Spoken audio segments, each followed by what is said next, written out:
She is the original podcaster. I am doing what you always been doing. People are talking about Mr. Modi today.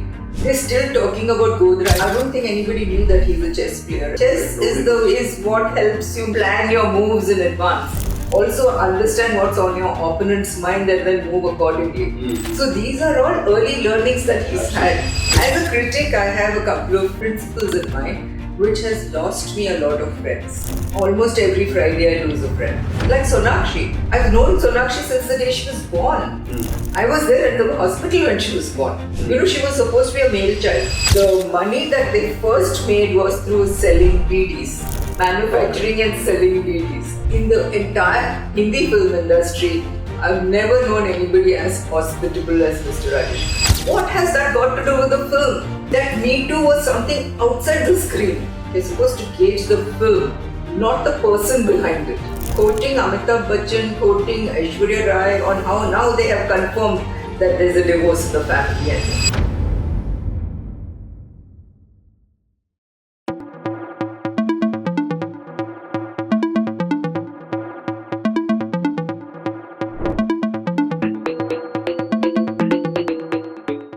Namaskaram. Today we have on the show Bharti Pradhan ji, and she's an author, a columnist, a critic, and much more. And in fact, she is the original podcaster.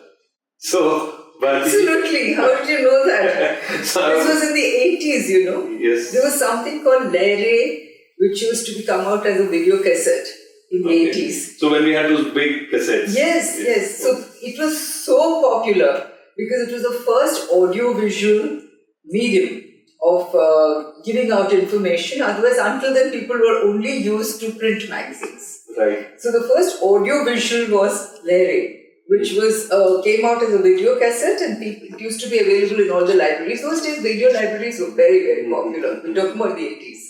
And people would Lere was so popular, it was in demand, everybody would be booking it in advance, waiting for the next issue to come out. And it was a magazine in the video format. The first one of its kind in India for sure. Then whom do you used to interview in that? You used to interview most? No, we used to have it was like a magazine, so it had everything. It had we would cover parties, there would be interviews, and I would do reviews. I had a column, I was the first journalist to face the camera.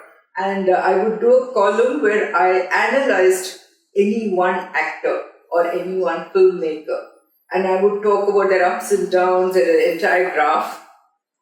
So that was the first column I did on camera. And nobody else had done it those days. I would say nobody in the world would have done it. Nobody in the world had done it. And I've always been comfortable in front of the camera. For some reason, I just don't even realize where the camera is. I'm not even conscious of it. So it was very easy for me to talk. And I also talk, I ad-lib. I don't have notes with me. Script. No, I never, even though at that time I never had a script. When you did Lere also, there was, no, from the time you started, no script. I never had a script. I would always ad-lib, but I knew what I wanted to say because I'm very, very careful. My homework is so thorough that I know what I'm talking about. And how did it work in those times when Lere was it was so hugely popular to the extent that if I would go to a restaurant, the people would say, Lere wali, and then give me a prime table and things like that. People recognized you. People loved Lere. Lere was like a family because families used to go and get those cassettes and watch them at home. There was no other way of having a moving picture of, suddenly you could only read and see pictures of parties and film people and what they were saying, etc. This was the first time they could actually see a moving picture where they could feel that they were there at that party or they were there at that event. I mean, they covered crazy stuff like Mr. India celebration, and and I would interview Anil Kapoor, and so everybody was interviewed by us. And I didn't do everything. There was a team that did a whole lot of things. So we would go on the sets, and everybody would welcome you and want to be featured in Lere. So it was a huge thing because I think anybody who's a pioneer has that first mover advantage. Lovely. Yeah, and there he had that. I'm so glad that you're on the show. It's an honor because I'm Thank you. doing what you always been doing. So how It's a change for me to be Yeah. asked questions. So how come you got into being editors to various popular magazines? Can you I was always an editor. I was always with the print medium. No. Larry was just one off, and I never shifted from the print medium to Larry. Larry was just something I did in my spare time, and I enjoyed doing it. And I had, when you're not 20s, you have so much energy and so much time. You can do a whole lot of things. And I was always working. I started with Free Press, and then I must tell you, I was the youngest journalist around those days also, even in the print medium. Because I remember once there was a film, I don't remember the name of the film, but there was some adult film that Asha Putli, they used to be a singer. Okay. And there was a film of hers which got banned. Okay. The censors wouldn't pass it. Okay. So they had a screening for the film, for the media, and they wanted media support. They just showed it to the media. So I was sent by Free Press to go and cover it. And they wouldn't allow me in, saying, I was 18 for you to come in and see it. Okay. I was that young. Because I started when I was 17. I was still in college, but I had so much time and energy I used to be doing this on the side. So I was the youngest journalist also at that time in the print medium. And so from film, from Free Press Journal, where I did a lot of the film coverage, I went to Eve's Weekly Star and Style. And there also I was number 2 straight away, just after the editor. And then soon took over. Then I went to Movie Magazine, Savvy, I mean, you name it, and I have edited those magazines. Yeah. And so I was always a print medium journalist who went from place to place, and I edited a lot of magazines. So presently also we see a lot of columns of yours in popular like Telegraph. Yes. You are writing in quite a few columns still, right? I only do one column, which is the Sunday column in the Telegraph. Okay. Yeah. Otherwise, I do reviews for Lere.com. I write my books. I do interviews, podcasts for Lere. And my books are always there. And I'm also writing a few stories. You've been a journalist and from there, editor, author, TV host. What inspired you to transit into so many different areas? It's just that there were opportunities in front of me which I grabbed. I was also extremely energetic. I think God just kind of blessed me with that kind of energy where I was willing to do anything kind of. You have written very, very popular books. Yes. You have written about Priyanka Chopra. Yes. Her biography. Yes. You've written about unauthorized biography, by the way. It was not authorized by her. It was not I have to tell you a story. You have to tell me about it. So can we talk about it? About Priyanka's unauthorized biography? Yes, I can tell you about it. I was very clear about what I wanted to write. Okay. Because when I write a book, forget about what we write as journalists, because those are stories you write today and it's over tomorrow. But when I write a book, I've always had one principle in mind, that whatever I write, the reader should take back home something very life-changing from it. Learn something from it. Okay. So with that in mind, when I did Priyanka, the only reason I wanted to write it was because I had been around when she came. She came as Miss India, Miss World, and I had seen for myself, I had seen the kind of struggle she'd gone through. She was signed for half a dozen films, and then she lost all of them. They had kind of just dropped her like a hot potato. But look at the way every time something went wrong, even in her personal life, if a relationship didn't work out, she knew how to get up, dust herself, and move on. Which is how she has reached where she has. So I thought there was a marvelous story to tell out there, because you've got to know how to get up and get going. She was one of those, and she exemplified that for me. Since I had seen it from close quarters, I thought I could do the best. I could do justice to her story. And I started working on it. I also knew all the people she had worked with right from the beginning. Okay. Very personally. I knew Anil Sharma, with whom she had done a film. I knew everybody. I knew Abbas Mastan, with whom she had done Etbar. I knew Madhur Bhandarkar, whose film fetched her a national award, Fashion. I knew Anurag Basu, with whom she did that marvelous film Barfi with Ranbir Kapoor, and so many with Sanjay Leela Bansali, with whom she did Mary Com, and then she did I think Bajirao Mastani also. She didn't even have the title role, but she was so marvelous as the wife. Right. So there was a lot to write about her. And I also knew a little bit about her personal life, the kind of, she'd done something with her nose which didn't work out, and that's why she was dropped from so many films. So I knew all that as well. And then I started working on it. So when I started working on it, and I knew so many people who could contribute facts to it, not gossip. So I started working on it, and then her mother, Madhu, who's a very, very lovely person, she got in touch with me. I believe you're writing a book on Priyanka, how lovely, etc.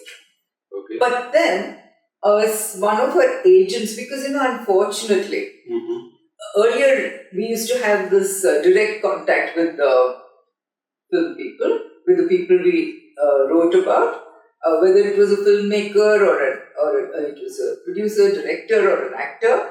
We had direct contact with all of them. Right. But these days, unfortunately, there are layers of managers and agents, etc., which I'm not interested in navigating. So one of her agents, who didn't even know me, rang me up and said, I'm so-and-so, so-and-so, so-and-so, I'm representing Priyanka, and I believe you're writing a book on her. I said, yes. She said, wouldn't you require an NOC from us? Okay. I said, but I don't want an NOC from you. I was very, very clear that I did not want an NOC. And I said, do not want an NOC, so I don't know what this call is about. She said, no, we need to know if you're writing a book on Priyanka, we need to know a little bit about you, what's your background. I said, you've called me, I haven't called you. I don't even know if Priyanka knows that this is the way her managers behave. So I said, you've called me, I haven't called you. So if you don't know me, then why are you calling me up? Then she, I don't know, she just behaved a little funnily. And then she insisted on this NOC, and I insisted that I did not want an NOC. Because, I was very clear that what I was going to write was going to have everything about Priyanka, the good, the bad, everything, but would be a very, very positive, good story, a very substantial story. That I was very clear about where I wanted to go. Therefore, I did not need an NOC. And, I spoke in depth to people like Madhur Bhandarkar, to Sanjay Leela Bansali, to Anurag Basu, to Anil Sharma, to everybody, to all the people with whom she'd done landmark films. I spoke to Hrithik Roshan, with whom she did Krish. So I had a lot of good, substantial people who had contributed such wonderful information on her, very positive actually. And so I was very clear that I had a good story on my hand. And therefore, I just went ahead with it. And I also knew, dekha jayega, let it come out and then we'll see. If you find it defamatory, do what you have to. But I have to tell you, when the book came out, I sent the first copy to Mrs. Madhu Chopra, to her mother. I inscribed something on it and I sent it to her. And she got back to me, and such a lovely lady. She got back to me and said, I'm savoring it. It's by my bedside. I read a few pages every day because I'm really savoring it. Okay. And at the end of the book, she sent me a message saying, I finished the book and I wish there was more. I just didn't want it to end. So, it was a good experience. What was Priyanka's reaction to the book? Priyanka met me much later because by then she had already gone abroad. So I wasn't in touch with her. But she met me at her wedding. When she came here, she had a little party for everybody. When I met her, I gave her a copy of the book. As my present to her. And she told Nick Jones, her husband, she said, she's written about me, there's a book on me. And she asked another friend of mine who was standing there, मेरे बारे में सब कुछ लिख दिया ना इसने? So that person said, हाँ, सब कुछ लिख दिया. So she grinned and that was it. She of course knew what it was. And everybody was fine with it because it was a very, very positive book. Yeah. So you are known for writing positive content. Absolutely, absolutely. And also in terms of when it comes to, you go to extensive research. Yes. You have written a book on PM Modi which has a lot of anecdotes which people I think still don't know. Can you tell me? People are talking about Mr. Modi today. They're still talking about Godhra. I think just now there was a film out on Godhra on the train on the burning of the coaches. Just yesterday, Yes. that came out. So people are still talking about Godra. People are still talking about the emergency. Again, that has come up now recently. And there are questions being raised on, what did he do during the emergency? What did RSS do? What role did they have to play in it, etc. So my book has answers to every bit of it. It's because I have done such extensive research. And I was not even supposed to write the book, because if I'm the kind of person, if I was to write that book, I would have made sure I met Mr. Modi and wrote the book. I haven't even met Mr. Modi, but I wrote this book because it was just handed on a platter to me by the publisher. He had somebody who had gone to him saying this person had access to all the personal photographs of Mr. Modi. Okay. This person, I think, had a photo agency, which would be with Mr. Modi right from the time he woke up to the time he went to sleep. The camera would be with them. This was what time of his life? These photographs which they would have taken? This must have been 2018 or so, 2018, 2019. It was after his first term, definitely. Okay. He was almost into his second term. Okay. Because the book came out in 2019, after his second term. He got sworn in the second time, the book came out after that. So you did extensive research on this? I did so much research. I spoke to a whole lot of people who knew him very well. And I read. And I was very sure. I also went to Vadnagar, where he's from. I spoke to some of his very close school friends. And I went to his school where he studied. So I did very extensive research. And I do know one thing, that if you read the book, everything about it, you'll have stories you've never read before. And you'll also get to know things about him which you've never known before. For instance, he was a chess player. His brother, I met his brother, his older brother. And he told me, he said, chess was अच्छा खेलता है. And he said, हम सब लोग chess खेलते हैं. Then he also told me how they all cook. How Narendra used to cook at home.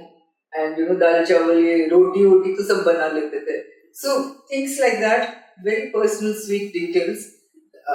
I don't think anybody knew that he's a chess player. Chess is what helps you make your moves and plan your moves in advance. Also understand what's on your opponent's mind and then move accordingly. So these are all early learnings that he's had. Also how he went into the RSS at an early age. You put all those details? Yes, everything is there. His brother told me, his older brother told me. Okay. And a whole lot of other things. There was one friend of his who had gone to school with him. They used to actually be on the same bench.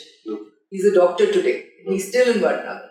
He told me that there was one particular time when in school, Narendra Modi suddenly decided that he is going to be the CR, the class representative, like a monitor. And he decided he is going to fight the election and be a CR. And his friends told him, why are you bothered about all this? Let's just enjoy life. CR? He said, no, I am going to become the CR. And he not just decided, but he planned how to become the CR and how to win that election, and he won it and became the CR. So, this whole planning of where you want to go and how to get there, these happened. The seeds were there right early. The seeds were sown very early in his life. So I just thought it was very fascinating to write about that. Wow. And I had lots of stories like this. Wonderful. I think it's a highly recommended book. We'll put it in the bottom of our links. Yes, and you must. It's such a wonderful thing. Tell me one thing, of all the books you have written, and also being a critic, a film critic, which you till date do on the latest movies also. Yes. How do you go about it? And how do you actually go about being a critic on a particular movie? As a critic, not as an author. You're not talking about the books. I'm just jumping the topic. I'll come back to the author part. I'm just jumping the topic here. As a critic, I have a couple of principles in mind, which has lost me a lot of friends. Okay. Almost every Friday I lose a friend. Especially with the directors. It could be the director, it could be the lead actor, it could be anybody. And especially when you're close to them. And I'm close to a lot of people. I mean, obviously, I've been working for over 50 years. So a lot of people who've grown up in front of me. For instance, Poonam Dhillon. She's such a close friend of mine. Very fond of her. And her daughter is somebody I would almost consider my daughter, because her daughter and her son and my son, all of them went to the same birthday parties, went to each other's birthday parties. Right. You were there at one, my son's birthday party, her children were there. Right. So, we've seen those children grow up. But when her daughter did a film, Paloma did a film, I went to watch it and I didn't like the film. Okay. So I had to say what I felt about the film, and that hurt her a lot. She said, you can't do that. She said, it's about Paloma's film and they're newcomers. How can you not hold their hand? I don't blame her. As a mother, she had reacted. I don't blame her. I completely understand where she comes from, but I can't help it. If I didn't like a film, how can I say I liked it? That's the way you have been. That's the way I've always been. Yeah. So, but I have to also tell you that later on, when I like a film, people appreciate the fact that, now she likes it. Like Sonakshi. I've liked Sonakshi. I've known Sonakshi since the day she was born. I was there at the hospital when she was born. She was supposed to be a male child. What does that mean? The sonography, because she's being made. The big sonography, the gynac had interpreted it as a baby boy. Okay. Un dino mein sonography was allowed. Yeah. But, okay. So Promi and Sonu were told it's another male. They already had two boys. So anyway, Promi wanted to go ahead with it. She went ahead with the pregnancy, and then this girl came out, surprise, Sonakshi. So it was quite a surprise that it was a daughter, because they'd been expecting another. It's not that they wanted another, so they were happy to have the daughter, but they'd been told it's another. It's another male child. So I've known them since those days. Now, when I saw one or two of Sonakshi's films, I liked it, the first two films, like Dabang and Rowdy Rakpur. Yes. She was very good in those films. But later on, she did one or two solo films. What were they called? Akira? Yes, and one or two others. And I didn't like them. And she probably thought they were very good films, and I didn't like them. So I had obviously not been very kind in my review. So she got very upset with it. Because again, Bharti auntie, we don't expect that from her, So how do you handle this? Because since you know most of the film industry it's very disheartening, because you expect them to understand, but they don't. And the thing is, I understand why they are hurt also. It's not like I don't understand. So it's not like I'm feeling, that it's not like I resent the person. I just wish they had understood, that's all. But I do understand why they are hurt also. It's just that I wish people would understand it's not personal.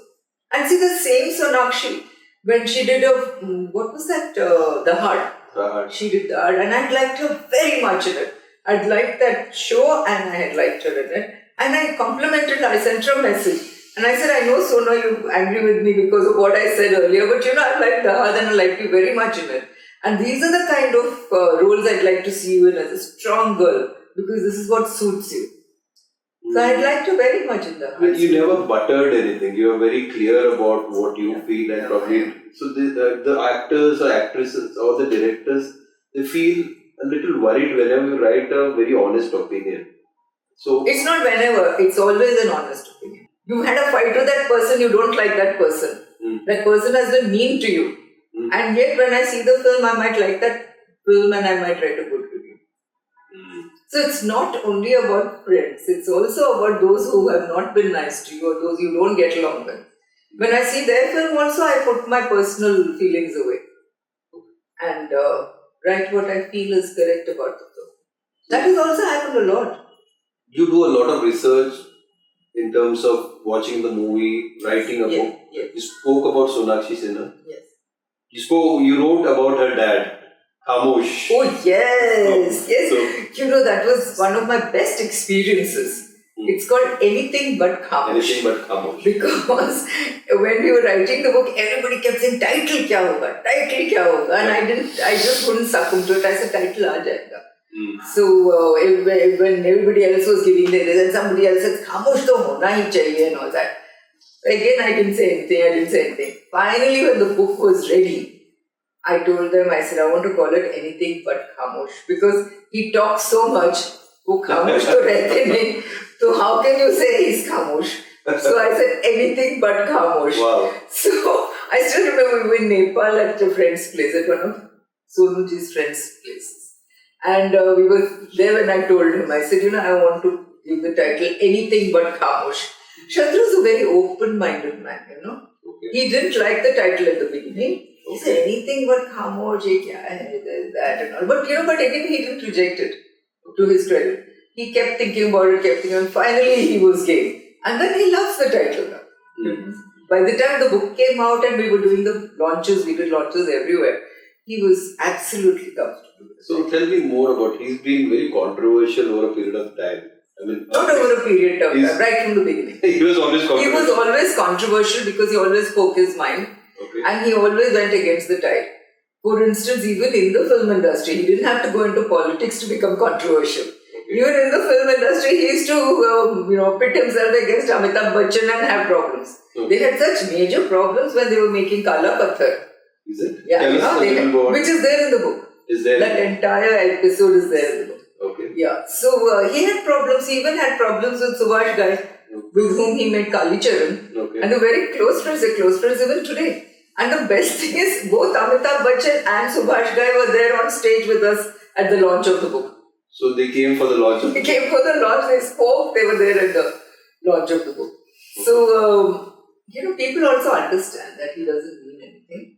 And they understand that this is the way he is. Amitabh Bachchan handles him wonderfully. Okay. Because even when Abhishek Bachchan got married and Shatrughan Sinha was not invited, but Amitabh had sent out these lovely sweet boxes of sweet to everybody, including me. And Shatru didn't accept it. He sent it back with a note saying, "Shadi pe nahi bulaya, abhi kya mithai bhej rahe ho," But Amitabh took it with a smile. He said, "That is so no, it's okay." Okay. Yeah. So they all know him. They handle it well.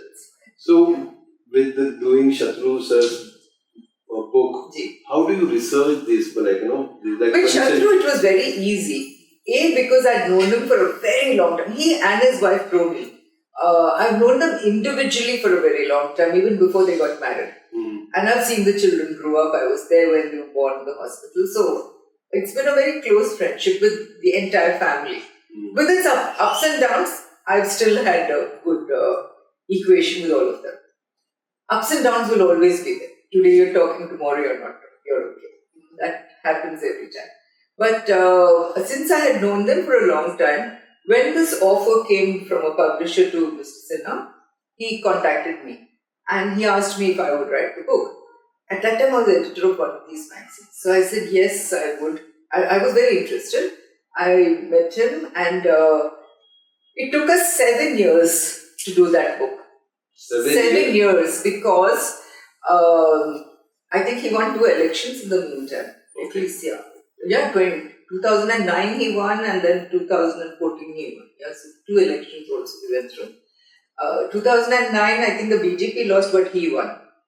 And 2014 the BJP and he won. So I was there for the campaign and everything. And there was one thing very marvelous about Shatru. He understood that it has to be interesting. क्योंकि मैंने पहले ही बोला था कि मैं भगवान के बारे में नहीं लिख रही हूँ. इंसान है, जितना भी अच्छा इंसान हो, but there will be flaws and there will be warts. It can't always be all nice. He understood that. He appreciated that. So every time he told me something about anybody, if he said something about Amitabh Bachchan, I went to Amitabh Bachchan and got his version of it. Okay.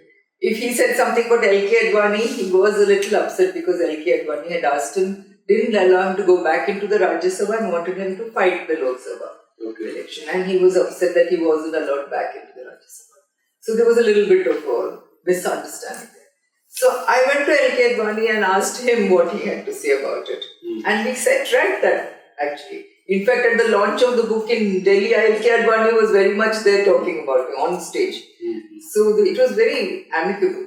And then he said something about Subhash Ghai. I went to Subhash Ghai, got him. There was some problem between him and Shekhar Suman Do Bihari.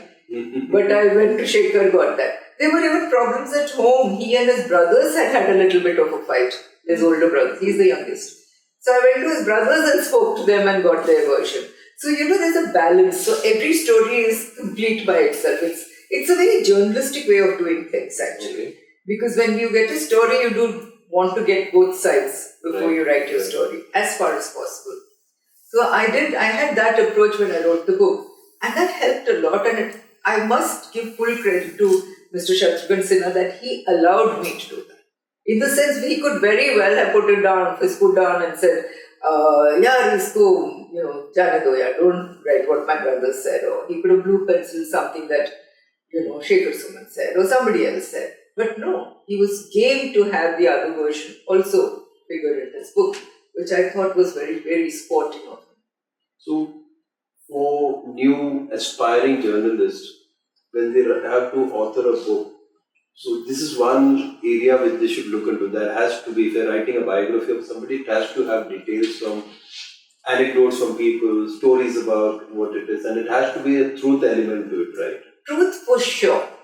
This kind of misinformation that's going on in social media today, you cannot have that coming into your books. Although unfortunately these days books are also written the same way. Today's books are all written like social media posts. They are full of misinformation, fully slanted, and I'm not one of those. Because even like I said about Priyanka's book, I made sure that, if I'm saying that she's got up, she's dusted herself and moved on, I have to tell you what made her fall in the first place. Okay. Otherwise it would be incomplete. If a relationship went wrong, then I have to tell you what that relationship was and how it went wrong and how she got up and moved on. Okay. I can't just tell you how she dusted herself and moved on without giving you the background to it. So the entire story is there. If people dropped her from her movies and then she got up and learned from it and went forward, I have to tell you that she was dropped from those movies. I can't gloss over that. So I'm one of those who tries to give you the full picture as far as possible, and I have managed to do that in my books for sure. You are a pioneer in this, even I would say, because right now, today's day, there are books which there are publishing houses which say, "Aapka book likh lo." You have a story, write a book. So the way you're saying, it needs a lot of research, a lot of dedication. Yeah. You have written about big industries also, like Dainik Bhaskar is one thing. Which Dainik Bhaskar, I was so surprised. This was a book commissioned by them to me. Okay. The Dainik Bhaskar people commissioned me to write that book. I didn't even know that Dainik Bhaskar was the #1 newspaper of this country. Is it?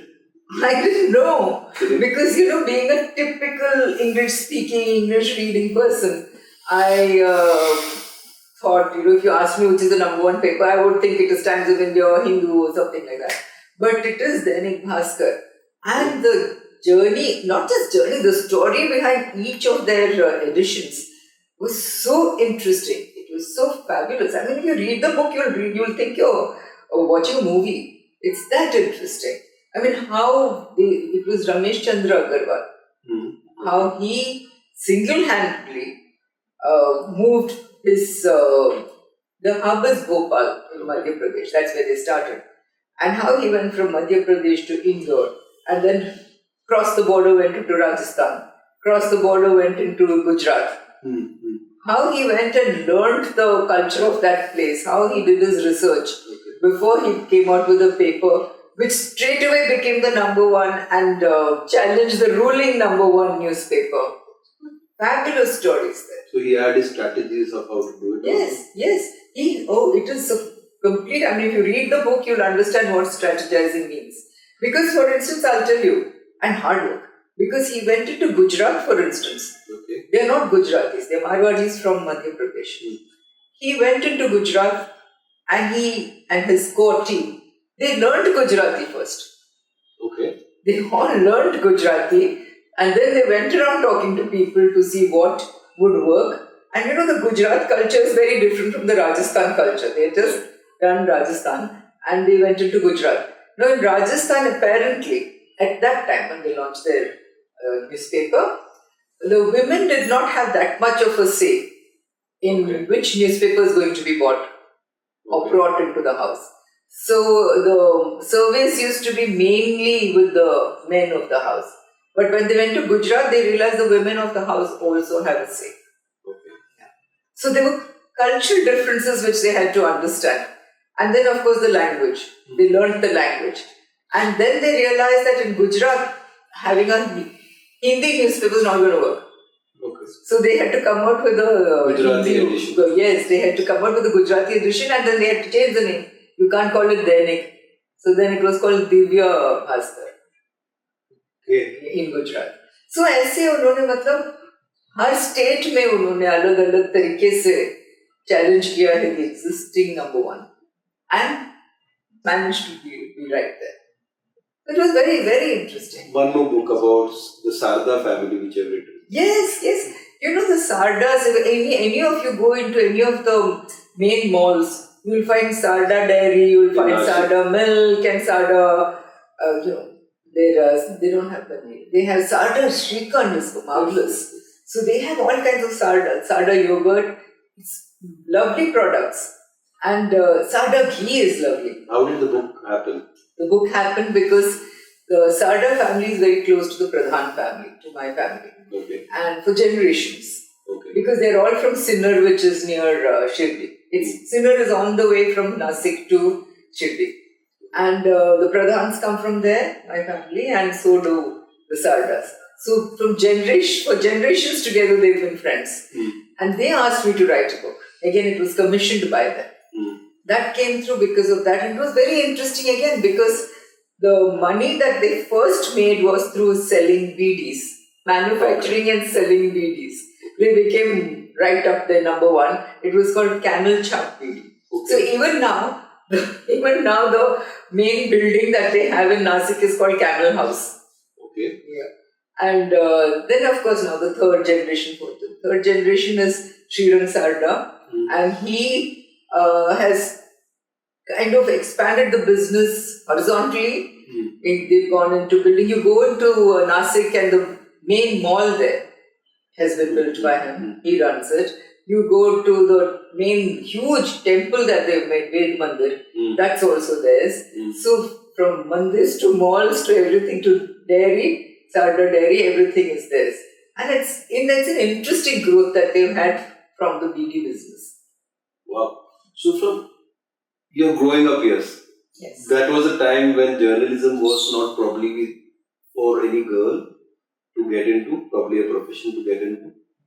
And then getting into the movie industry in one way, like there's a how did Badnaam industry. Badnaam industry. How did you start for you? Well, I'll tell you one thing. I am a South Indian. Okay. And in the South, we don't have these gender barriers in our families. Exactly. I'm what's called a Palga tire. And in our families, academics matter a lot. So women are educated, girls are always educated. There's never been a bar on that. In my own family, I've never faced a gender problem. I've never been told because you're a girl, you can't do this. And we have 4 girls and 1 boy, mother, father. We've never had this problem.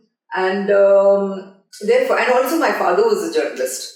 My grandfather was a journalist. Okay. Oh yeah, I have to tell you, I come from a family of journalists. My grandfather is supposed to have started the first newspaper in Kerala. Okay. The first English newspaper. What was it called? I wish I could remember the name. Was it called Pioneer or Tribune? Challenger, I don't remember the name. Champion, maybe. I don't remember. Yeah. It was the first Kerala newspaper. Yeah. I still got copies. I've got 100-year-old newspapers with me. Oh, okay. Yeah. I must go check the name actually. Okay. Yeah. So, we come from a family of journalists. So, therefore, deadlines and late nights, etc. didn't matter. Everybody knew that was part of journalism. Okay. And because I come from a family of journalists, I was one of those rebellious kids at 15. I said, "Mujhe journalist nahi banna hai. Everybody else is a journalist. I don't want to be a journalist." So I want to become a chartered accountant. I don't know why I thought that was fascinating. But this was when I was 15 years old. And again, my parents said, "Do what you want." So then I actually majored in accounts and auditing. I've done BCom with accounts and auditing. Okay. Yeah, I went to Signum College, which was the number one those days. Yes. I did accounts and auditing. And that's where I met my husband, who is a chartered accountant. Okay. But by the time I was 17, I'd already started writing. Okay. I'd started writing letters to the editor, then somebody from the Times of India, they asked me to do a column. So while I was still in college, I'd already started working. So you always liked to write? I liked to write. It came naturally to me. I was fighting it because I didn't want to go into the family profession of journalism. But I just kind of, flowed into it. But I have to say that when I was the only one who did film journalism, who kind of just went into film journalism. How did you get it? I didn't choose it, but I used to just write letters to Filmfare and Star and Star as a school kid because the absurdities of Hindi cinema would hit me. I was not used to Hindi cinema. Okay. I was so absurd. Everybody learned, playing the piano and you can see their fingers are not even moving correctly. We all had piano scenes, Kashi Kapoor would be, and Jitendra would be, Rajendra Kumar, and I didn't know one Kumar from the other either. Okay. I thought Manoj Kumar, Ashok Kumar, Dilip Kumar, Rajendra, sab ek hi hai, I didn't know. Because I didn't come from that background. Mm. So I would write these letters to Filmfare and to Star and they would give me the best letter price of 25 rupees, 50 rupees, okay. Which for a school kid was like, huge pocket money. And then by the time I came to Bombay to do my BCom, they already were familiar with my name because they knew me as the kid that writes. They didn't know I was a kid, they knew me as a letter writer. So they offered me a column. Okay. And I started writing a column for them right away while I was still in college.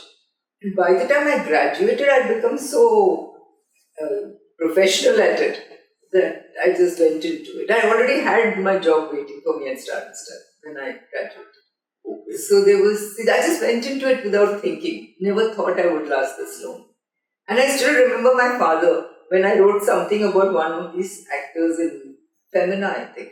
He read it from wherever he was and he sent me a message saying, "You write well, but you have to write about these bounders." What does that mean? Bounder? Well, not nice people. See, the film industry has this. Yes, I still remember the word he used, bounders. You have to write about these bounders. So, see, when you've been in an industry where, again, it was in the 70s, it was still not considered so nice. You met so many of these actors from Rajesh Khanna and all my of favorite. He was your favorite. So tell me your anecdote with them. Which with Rajesh you want to know? Yes. Oh, yeah, we used to call him Kaka. Okay. I've had such fabulous memories. If anybody asks me about Kaka, the first thing I'll tell you about him was in the entire Hindi film industry, I've never known anybody as hospitable as Mr. Rajesh Khanna. Is it? Okay. Everybody talks about B.R. Chopra's hospitality. Those days they used to, how we would have the best parties, or about Raj Kapoor's parties. Mm-hmm. I've been to all of them. They were all okay, but nobody as personally invested in his guest as Rajesh Khanna. Okay. And to the extent where once I wanted to do an interview with him and I told him, "Kaka milna hai." He said, "I'm shooting in Chennai, Chennai aaja." So he was shooting for a film called Red Rose. Thriller. So I said, "Okay, aaja." Those days he was having a problem with Dimple over the phone. They used to keep fighting over the phone. Okay. So he sent me a ticket. Now, usually Kamlksh, when somebody sends you a ticket to go and meet them somewhere, you just get onto the plane and go, right? And you're received at the airport. In this case, do you know what he did? Somebody came to my house, rang the bell, took my bags and took me down. The car was waiting, took me to the airport, checked me in. Okay. I didn't ask, I wasn't expecting any of this. Took me, checked me in, got onto the plane with me, escorted me up to Chennai, and then went to the hotel. When we went there was a message from Kaka to me saying, "I've gone to see a film, a trial show, and I will see you at dinner time and let's have dinner together." So that was the kind of person he was. He just looked after. If you were his guest, that was it. You didn't have to think of anything. He just took care of you. That's it. And once he came in and we were talking, etc. He talked and Om Shiv Puri and somebody else, 3-4 people were in the room. He talked. Then of course Dimple was calling up on the phone and they were fighting over the phone and things like that. And that happened. We talked. One by one, everybody went to sleep. Okay. Kaka and I were still talking. It was about 4 o'clock in the morning. Okay. And he never once even used a word which I could say that was not gentlemanly. Okay. Even though he'd been drinking the whole night. Okay. He was very, very gentlemanly, very chivalrous. And at the end of the night, when I was leaving, I said, "Kaka, now I have to go to sleep." He came down with me to my room, asked me for my key. He opened my door. He went and checked the room, came out and said, yeah, the room is fine. And it's good night and closed the room. That's the kind of host he was. Do you see that in any of this present? No, are you mad? Even Amitabh Bachchan, I'll tell you. Like Amitabh Bachchan, even today, if I go to interview Amit, he's we call him Amit, but obviously on stage I would call him Mr. Bachchan. When he came for our launch, I always referred to him as Mr. Bachchan. But yeah, I've known him for long enough, so I'd call him Amit. If I go to interview him today, now he doesn't give interviews, but I'm just saying lately, if I went to him, after the interview, he would come down, call for the car, open the car door, put you into the car, wait until your car leaves the gate and goes. That's the kind of person he has always been and continues to be. So many things to hear. I think there probably one episode wouldn't have. But tell me, for aspiring journalists and authors, what's the kind of advice you would like to give them based on your own journey and experiences? Well, have your principles intact. For instance, I like, for instance, when I go to a film, when I'm reviewing, you're wearing different hats. So as a critic, I leave behind personal feelings, whether it's enmity or friendship. I leave it all behind. I've had journalists actually telling me stupid things, like seasoned critics telling me things like, when I went to see Super 30, but that Vikas Bal's face kept coming in front of me. I just couldn't like the film. Why? Because he was involved in he was mentioned in some Me Too episode. And therefore, I couldn't wrap myself around the fact that he's the director of the film. What has that got to do with the film? Right. That's his personal... That Me Too was something outside the screen. You say what you want outside the screen about Me Too. But why should you let that color your impressions about the film when you're watching it as a critic? You're supposed to gauge the film, not the person behind it. So I just don't understand critics who bring all their personal feelings into the theatre when they're watching a film. I don't bring my prejudices, my biases, my favoritism. I don't bring any of it into it when I'm watching a film. And I try my best. I don't say I'm always right, but I try my best to be as above board as possible and gauging it for what it is. And in not letting other things color my judgment or my opinion. So this is the point where a thin line between gossip... इसमें gossip की बात नहीं है ना, क्योंकि ये तो as a critic you're just watching. You're watching and they're reviewing it yeah. And this is your point of view which reaches out to people in different ways. Exactly, like I may be right, I may be wrong. Yeah. Like KGF 2 or 3 or whatever it was, KGF 280. I didn't like it because it's not my kind of cinema. I don't like that dystopia and all that. But I knew even when I was watching it कि ये तो चलने वाली है. ये चलेगी लेकिन it's not my kind of film. So I even say that, not my kind of film, but yeah, it will have its takers. That way.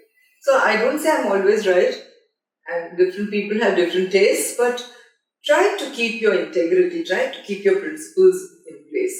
This is for reviewing a film. But when I'm writing a column or something, then it's totally different. There are a whole lot of people who say things to me in confidence. Recently, a young actress had sent me something, whose family I've known for a long time. There were some problems with the family, and she'd sent me a text message, saying, Bharti auntie, this is the XYZ. So whatever she had to say. And she said, but I'm saying this to you, she was complaining actually or something. And she said, this is off the record what I'm telling you. And she said whatever she had to, about whoever she had to. And when somebody says something to me in confidence, off the record, it's not about writing about it. I make sure I never mention it to anybody. Okay. I will not even discuss it with her family or my family or anybody else. I keep confidential matters that confidential. I don't let down the person. People, the actors, they confide in certain things which is always off the record. Or if they specify that it's off the record, then it will always be off the record. And off the record doesn't mean don't write about it. It means just don't talk about it. That's one of the main aspects of journalism, or when you writing. For me, yes. So that's what the next generation or the generation which is writing should be careful, because today the gossip is too prevalent. I mean, it's more of lies when it comes to short reels. Like, look at this right now. Tomorrow I don't know what the scene will be. But right now I was just reading some Facebook posts last night which are quoting Amitabh Bachchan, quoting Aishwarya Rai on how now they have confirmed that there's a divorce in the family and things. How does this When was it? When did they confirm it? I follow Amitabh Bachchan on Twitter. When has he said anything like this? So I think there's a whole lot of misinformation about these people, So that's what, which I don't like. I would never be party to it. that there was a story going about Rakhi Guljar's death also, Which I wrote. Yes. They said that she died. So I spoke to Meghna, and she of course told me mom's very much alive. And then I spoke to Rakhi herself. She rang me up and we had a long conversation, which she ended with saying, so let's meet while I'm still alive. Which is really nice. Yeah. So looking ahead, what are some of your goals or aspirations for the next phase of your career? Well, I'd like to continue the way I am because I'm 71 years old. I don't have too much time left. But I would like to continue writing, and writing could take different forms. Like right what? now, apart from books, I've written a couple of novels, so they're not biographies. Okay. It's completely creative, where my mind has gone right. Okay. So I'm writing some novels, and I am hoping to write something for a film or a web series. I'm working on that. Yeah. So I think your book on Shatruji, the Dainik Bhaskar, they're worth a movie. They are worth a movie. It's up to somebody to buy those rights and make a movie on that. I'm surprised nobody has come up with it so far. But they really should, because Dainik Bhaskar is a wonderful, wonderful story to write about. Make a movie on it.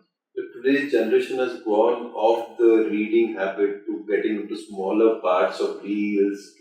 The attention span is probably 3 minutes to 5 minutes. Absolutely. What do you look at it as? What should happen to probably come back to the old method, the old school method of reading? What can we do about it? It's very difficult because when people are used to Insta and reels, like you said, and posts, which are all 240 words characters, I think it's very, very difficult to get their attention. You've just got to be so interesting that they're captivated. You have to captivate them. How do you do that? So I have a few stories which I'm hoping will captivate them. Definitely good. Because you've been always good. Your work often touches upon communal harmony and the intersection of cinema and politics. How do you see your role is shaping cultural conversation through your writing and journalism? See, journalism, I'm not very sure, because there you just do these stories which are for the moment. Like Rakhi Gulzar is alive, it's a story for today. 6 months later, it won't make a difference. It won't be topical then. Okay. So, journalism is very topical, Okay. while books are timeless. And books is where I look at making sure that you go home with something very life-changing, or at least life-bettering. Something to better your life. So books is where I would like to, that's the medium through which I think you should tell a story, or they're all stories anyway, biography is a story. So you should tell a story that will inspire. That's what you've been great at. Absolutely. This has always been great. It's all about motivation, looking absolutely. at I think all my books are motivational in their So own way. this is what the need of the hour is still, where people look at motivational quotes every day in the morning. Is your motivational note which comes absolutely, to you. So you have been doing it all these years. Always. Who are some of the individuals in the field whom you admire the most and you think and who have motivated people and are still doing it every day? Like how you spoke out Amitabh Ji about how he has been very chivalrous. Very chivalrous, yeah. Chivalrous and very chivalrous. So those kind of people are the motivators for the next generation and ages to come. So what do you feel should be done for the present generation? What do they should Maybe we should just keep telling more stories, all of us. I'll tell you, for instance, a lot of people were very friendly with Salman Khan's family. I wasn't as friendly as a lot of other Bombay Times journalists used to be. Okay. But I knew Salim very well at that time. Okay. So I was the first person who noticed that when I go into their house, they have a huge Ganpati. Okay. This was when I was 50, so that's more than 21 years ago. Okay. And 21 years would be when? Early millennium? Yes, almost early millennium. Yeah, early In the 2000. But 2004 or thereabouts, 2003. At that time, when I would go to their house, I would see this big Ganpati there. And then when I was talking to Salman's mother, Salma, she would, she's a convert. She was a Maharashtrian Hindu who converted herself. So she would tell me about how on Tuesday she chants Hanuman Chalisa for Salman, and how on Thursday she do Sai Baba for another child, and how she would do Monday Shivji ka puja for someone else. So she was telling me about all the pujas and different prayers that she would do, etc. So I thought it was very nice. They also have a daughter called Arpita, who goes to Siddhi Vinayak. She used to go to, and they were all gung-ho about her going to Siddhi Vinayak. So I just thought it was very nice the way this family had so much of culture. They had so much communal harmony, because also one of their daughters got married to Atul Agnihotri. Arpita got married? No, Arpita ne. Her older sister, Alvira. Alvira got married to... No, Arpita is the youngest one who came in the family. Got married to Aisha. Right, my bad. Yeah, so Alvira she got married to Atul Agnihotri. And it's all very amicable. Extremely amicable. At one time, Arbaz was married to Malaika, who was a Catholic. So, and then Sohail was married at one time to Seema, who was a Hindu. So I thought it was very nice the way there was this potpourri of cultures and religious beliefs in that one family, which was all living very amicably. Even if they had clashes, the clashes were not over the gods they prayed to. So therefore, I decided to write a book on communal harmony, spotlighting the lives of all these people. So I interviewed Shahrukh for that, because Shahrukh and Gauri are also there. Also, it's a blend of both religions in their house. Right. So he used to tell me at that time Aryan was a kid. 2003 ki baat hai. Aryan was a kid and he would say that, oh, my son says Ganpati Allah. Acha. Yeah. So don't know Bhagwan ka. So I thought it was very nice, and I said, if I, who's close to all these people, don't bring out these stories, who's going to bring it out? Therefore, I brought out a book which was very popular, very, very popular, did very well. And that book, I showcased this aspect of the film industry, where whatever else you might say about the film industry, it was a place where they practiced communal harmony. And I brought out all these stories. I went into their homes, spoke to them and brought out these stories. I didn't just sit and do some Googling. I actually went and spoke to them. So that's one very nice aspect about you, where you have done research to the team. Always. So, which is probably the young authors or journalists should know, that this is the kind of effort you have to put, the hard work you have to put to reach this level of journalism and quality of storytelling. Yes, even when I write a review, I make sure I go back and check. I may not always remember everything, but I'll go back and check the past of that filmmaker or of that writer, keep track of it and make a mention of it. You don't just go there, see something and come back and write. You should know a little bit. Thoda background malum hona chahiye of their work. That helps you. You've been 50 years in the industry, you said. Yes. One of the earliest journalists. Absolutely. I started in the early 70s. And from the 70s to now, what has the change of movies that happened? What do you feel? Movies, the way the movies are made, the way the storytelling has happened. Has it been a sea change, or is it very topical? Well, first and foremost, what I don't like about the change is that there's too much technology that has taken over storytelling, which I don't like. I mean, right from the Marvel world and probably Harry Potter, there's so much of make-believe and technology and special effects that somewhere a lot of these films lose out on storytelling. And you need a marriage of both. You need very, very strong storytelling, a good story to tell, and then you embellish it with all the special effects that you want. It's fine. But if you're going to concentrate on special effects like Brahmastra, I thought it was more special, it's not even very high quality special effects. You have special effects, but you had such a story which I didn't understand. After the interval, I didn't even understand the whole, somewhere they go into some place where there are a whole lot of characters, and I just didn't understand that. Brahman, they go to or something.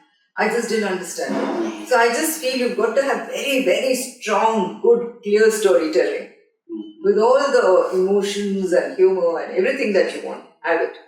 And then let the special effects and the technology aid you in storytelling and not the other way around. What you have something to say about Kalki also on those lines? Yeah, Kalki I didn't like at all, especially the first half. I didn't like at all. It took off after the first half. Then it was alright. I think a lot of people said the second half was better than the first. Far superior. At least you understood what was happening. Okay. Yeah. Otherwise the first half was all about. So from the old movies to the present movies, from the 70s to now, any good anecdotes would you like to tell me? Any of those through this journey? About films? Yes. What can I tell you about films? Anything about films which has touched you and says this is like earlier had somebody on the show called Sheila Banerjee. This is a very well-known actor's son. So he had to say the old movies had a certain essence to them. Whereas right now the present movies is, as you said, very technology driven. So he had quite a few stories to tell. He ऐसा था उस time पे पापा जब थे प्रदीप कुमार सन का actor Pradeep सो इस उस टाइम पे जो एक्टर्स जैसे आपने बताया कि एक सर्टेन क्वालिटी के थे आजकल एक्टर्स भी बदल गए वक्त के साथ सो is there any anecdote of a particular film which has touched you till date, like a movie which was done in a particular style way which still remains, like Sholay is an iconic film which you talked about. Do you think any movie which still is going to remain forever to all generations? I do think films like Hum Dil De Chuke Sanam, because the kind of taking there was, the kind of dances there was, and the way he, Shura just looked so ethereal, she looked beautiful in it. The chemistry that he had, three-way chemistry. I mean, the chemistry he had between Salman and Aishwarya, and again with Ajay Devgan. I would love to see people play around with emotions that way, and have color, and have dance, and music. I mean, you put everything in it, and you made a complete entertainment. It's one of my favorite films because I just think he did it so well. So well. And I also like another film which is even older. That's Andhi with Suchitra Sen. Yes. I thought Gulzar's story was marvelous because it was supposed to be patterned on Indira Gandhi's life. Yes. Which is why she banned it. For all the freedom, for all the freedom of expression that we talk about, it was banned. And then of course it came. So this Andhi was again a very well told story, and what lovely music. R.D. Burman's music was fabulous, fabulous songs, and Suchitra Sen, Sanjeev Kumar, very well told story. So even if you're retelling somebody's story, but you're making it, you're fictionalizing it in its own way, dramatizing it in its own way, and telling a story, I think that worked so wonderfully. I don't think these are timeless films. I can watch Hum Dil De Chuke Sanam even today. It didn't even have action, as in Mardhar or anything like that. Anything of the latest movies you'd like to talk about from 2010 to now? In today's times, when I see a film like Kabir Singh or Animal, I even admire those films. Okay. I know women are not supposed to like these films because it's not the most politically feminist correct the thing to say. It's but I think they're just very well made films. And what I always look for is it has to engross you, irrespective of even if it is assaulting your sensibilities. If it's engrossing you in its storytelling. And it's also saying something, it's also being very brash and very totally different. The scenes, her scene different है जो मैंने पहले देखा ही नहीं. Right. I want that when I see a film. Okay. So I always admire somebody who can give me scenes which I have not seen before, situations I have not seen before, thoughts which I have not seen cinematically before. That's what I look for in a film, and that's what I admire in a film. Therefore, even films like Kabir Singh and Animal, I would even praise those films for having the quality of just saying something new and being engrossing. Like I said, even if the sensibilities affect you, even then. Because I'm one of those freedom-loving people. I think you're entitled to have your say. Right. It doesn't have to agree with what I think. Coming from a South Indian background, Yes. the South movies have started doing well in the last probably 5-6 years. I loved Pushpa. Yeah. Absolutely loved Kabir Singh has been raw. It's that was my Arjun Reddy. So, what is that has happened that the South movies, that people have started liking the South way of making movies? I think the best thing that is happening right now is that you don't have a South industry and a Hindi industry. Because the Hindi film industry has understood that you don't just sit here making fun of the South Indians and their lungi and their, and their idli sambar and keep labeling them as idli sambar and, ayyo and things like that. That has stopped. Because all that superior sneering of the North, where they would keep making fun of the South, and think, dhoti wala hai, that kind of thing. That has completely stopped, that respect has come in now. And therefore, you'll find a Shah Rukh Khan wanting to work with an athlete, and he has to have a Vijay Sethupathi to balance this movie. Yes, the commercial value of his film. He has to balance it by getting a Vijay Sethupathi or whoever. So I think that is the best thing that has happened in recent times. The respect that different regions have for one another. It's not just the North and the South. It's different regions. The different regions have come together now. So it's more of a Bharatiya film industry now. Absolutely. Absolutely. It's a Bharatiya film industry, and that's how it should be. It should so be. When we go out into the world, we are Bharatiya cinema. We are not Hindi cinema. Or a Bollywood or a Tollywood. I never use the word Bollywood, I have never used the word. In my 50 years of journalism, I have never used the word Bollywood. Other people may use it. I don't. So how do you use it? I say Hindi film industry. Okay. Yeah. Or I say Hindi cinema. I have never used that word because Karan Johar very rightly said, we are not a rhyme with Hollywood. We are a film industry. Okay. Yeah. That's very nice to see. Yeah. So you have been through so many things in life. What are the biggest challenges you have faced in the kind of work you do? Because people sometimes as if they don't like you on what you write. Yes. Is there anything which actually... Oh yeah. I mean, you have showdowns, clashes, people getting angry with you, losing friends every Friday. All that is part of the game. So you just get used to it. How do you balance it? I feel bad. As a human being, you do feel bad that you lost out on a friend. But at the same time, you know that this is your work and you have to bash on regardless. Because for every friend that you lose, you also make two.